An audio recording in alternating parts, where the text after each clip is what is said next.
So, how many of you believe that Thanksgiving was a peaceful, loving meal between Native Americans and British invaders? Sorry, I meant settlers. Always get those two confused.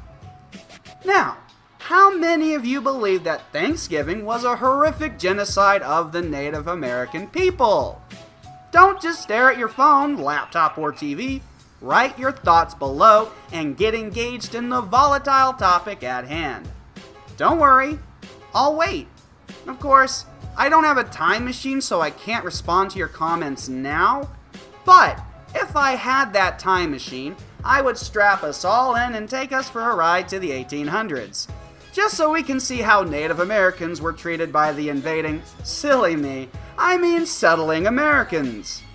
Now, ask yourself, if you were a Native American who watched another people march on in, kill your friends, and rape your women, what would you do? Would you lay back and allow your land to be stolen and your people killed? Or would you fight back and try to reclaim that land which is rightfully yours? Oh yes, I feel the tension in the air already. For those of you who have guessed where I'm going with this, you're either intrigued or getting pretty pissed off. Both responses are quite alright. It's a touchy subject and few have the balls to approach it with a sense of humor. So buckle up, buckaroos! If you come to a land that is already inhabited and decide, this is my land and I will kill any who oppose me, is that a reasonable action? I love Disney World, and it feels like home to me. So, should I go there and kill Mickey, Donald, Goofy, and their loyal slaves? If the Bible told me that Disney was my holy land and I had a right to it, would that justify killing all the Mouseketeers that stood in my way? What about launching an airstrike against It's a Small World and blasting countless plastic and not-so-plastic children to smithereens? Is the sweat dripping from your brow yet? Well, what if my grandfather's friend Ted once lived in the swamps where Disney World would be built? If they kicked him out, would that justify me going there today and slaughtering kids to take the land back? If you haven't figured out what this is all leading up to, especially with that title, just look below to the hate-filled commenters that think calling me Jeremy Corbyn is an insult. If all you know of Israel is that Gal Gadot is a fucking hot Israeli, then this is all going to be shocking or offensive. And it's your call which emotion to go with. Back just after that little thing called World War II, the disenfranchised Jewish community was looking for a home after dealing with that whole Holocaust thing. Let's put a pin in that. We're coming back to it.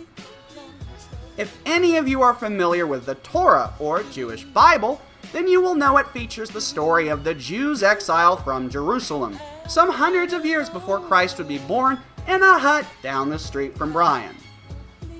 The story of exile is what gave many Jews the idea that they needed to found their own state. And honestly, after all the trials that the Jewish people have faced, no one could blame them for that wish for a home of their own. But, much like the settlers of America, they chose a place that was not only inhabited, but one that already had its state for many, many years. And that was the first Israeli whoopsie! Now, when you think of the terms terrorism and insurgency, what religion do you instantly snap to? Islam, of course. I mean, who could blame you after all that talk of Muslim terrorism and insurgencies?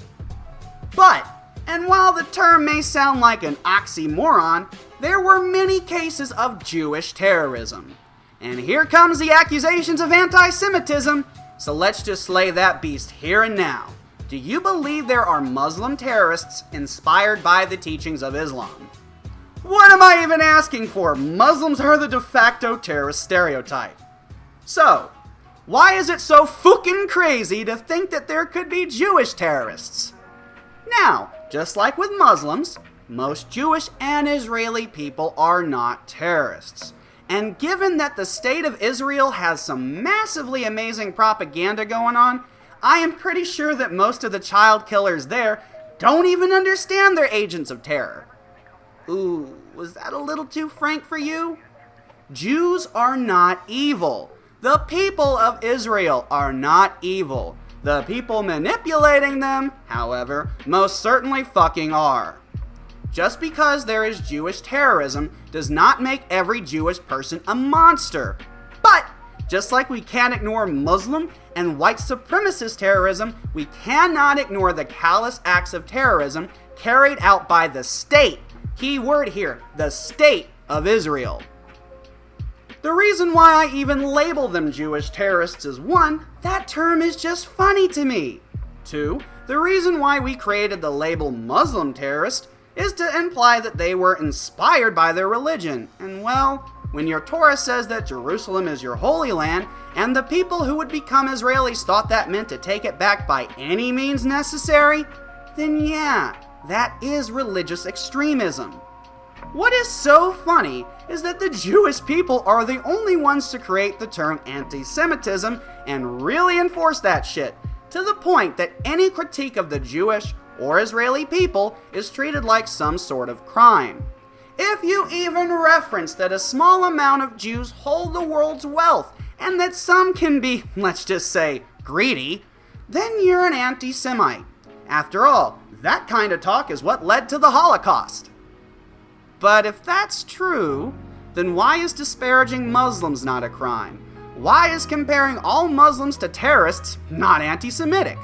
Well, that's because the term anti-Semitic only applies to the Jewish faith. There is no comparable word for any other faith. Which comes to my concern of the day. Why is a Holocaust of the Palestinian people just accepted? Yes, I know that some Palestinian people have committed acts of terrorism against the state of Israel. But how is that different from Native Americans fighting settlers for their homes? What, because thousands of years ago that land was supposedly yours? Because a book told you so? I am pretty sure that is a very shaky reason to commit genocide. Granted, I can't think of a justifiable reason to commit genocide. After all, I'm not a settler or in charge of the Israeli government, so the thought of genocide is something that kinda irks me.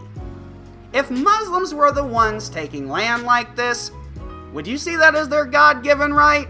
Or would you label them genocidal tyrants? Now, hold your horses. Just like the thought of genocide irks me, the thought of innocent Jews or Israelis being hurt for the actions of a corrupt government irks me just as badly as genocide does.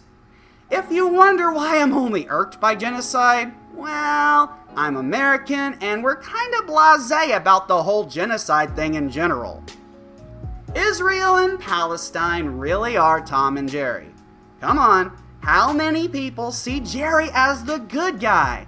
Just someone trying to make a home for himself. And Tom's home, where he likes to wreak constant havoc, but oh yeah, somehow Tom is the bad guy. Now, should Tom mercilessly kill Jerry? No! It's obvious that Jerry needs that home as much as Tom does. But should Jerry really make life so much harder for Tom just because he needs a place to stay?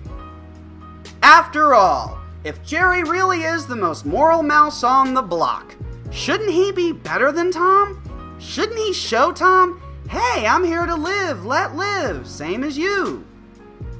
Or should Jerry keep fucking things up for Tom till he's nothing but a faded memory? I don't know about you guys, but I always love when Tom and Jerry work together for a shared goal. Sure, it's not as funny as seeing them try to murder one another, but if they kill each other, then the show's all over.